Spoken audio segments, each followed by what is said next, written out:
प्रस्तुति।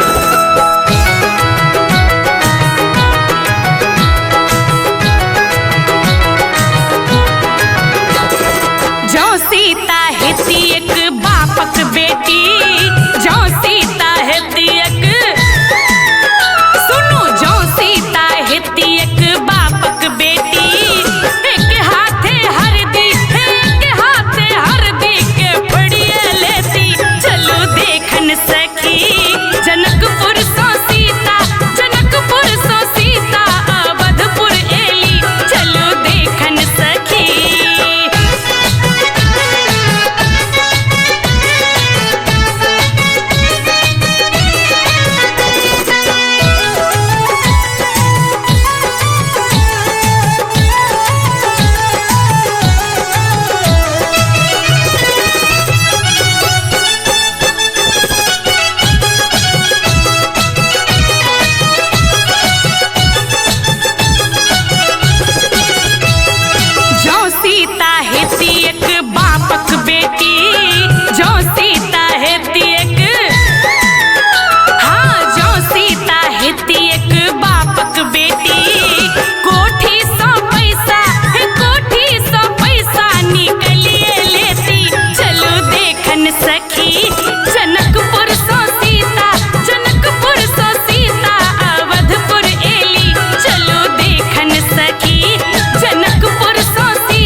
by MMP Studio, Madhubani।